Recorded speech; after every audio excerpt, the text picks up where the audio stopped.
Today I'm going to talk to you about craap test, not to be confused with crap. As you see before you, craap stands for currency, relevance, authority, accuracy, and purpose. This test is used to evaluate sources that you may encounter in your research. Why should we give a craap about crap? Well, learning is a quest, so let us pretend that it is a magical quest. Say that your beloved has been cursed by an evil witch called ignorance, and you want to free your beloved from this curse. So you have to go around and get all these items, these ingredients, if you will, to create the perfect counter potion or something to this magic.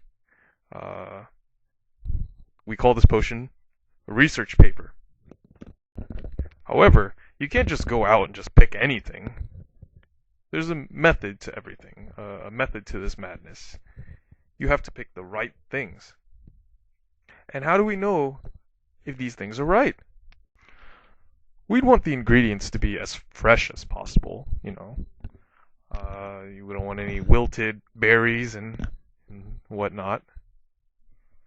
We also want to make sure that the ingredients actually fit together. We don't want to get the wrong thing and accidentally turn our beloved into, I don't know, a goat, or a pumpkin, or a chair.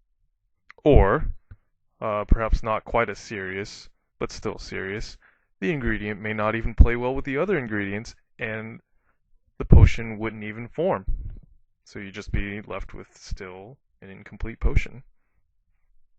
If you happen to get your ingredient from somebody that you met on your quest, you want to make sure that that person is a good person to get ingredients from. You wouldn't get a dragon's fang from somebody who actually has no idea what a dragon looks like or has ever seen one before. You want to make sure that the ingredients that you get are high quality, because if the ingredient fails, the whole potion is compromised, and the potion turns into poison. Finally, being the inquisitive adventurer that you are, you have to know why the ingredient exists.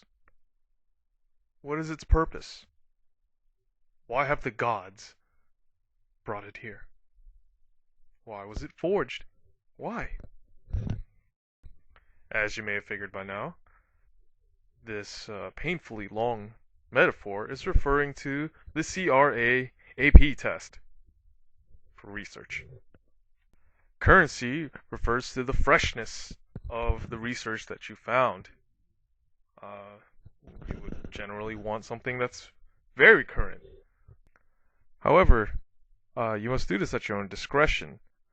Some research requires old information, such as research on historical attitudes, or something like that. You want your research to be relevant to what you're looking for. Much like your potion, you don't want to just throw anything willy-nilly into it. It is an exact science. In the same way that all the ingredients in a potion work towards a common goal of, I don't know, doing some kind of magic thing, all of your research should work together to paint a picture, to tell a story of sorts.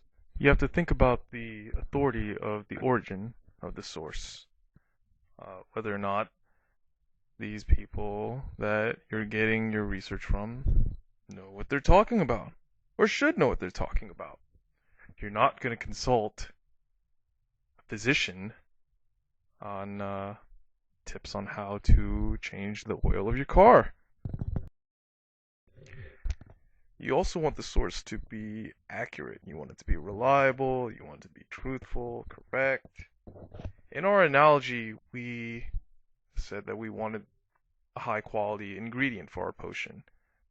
In the same way, you want to make sure that the research that you have in front of you is high quality. Do all these stat tests check out? Are all the sources credible, leading up to it? Is the methodology credible? Finally, you want to make sure that you know the purpose of the research that you have in front of you. People do research for different reasons. Some people do it for the sake of learning, for the advancement of understanding. Others do it to convey a message, to alert the masses of something. Uh,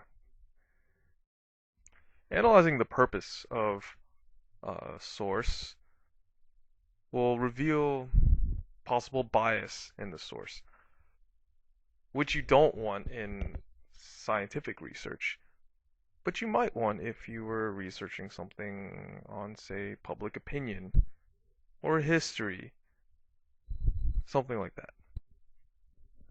So, these 5 things: currency, relevancy, authority, accuracy, and purpose.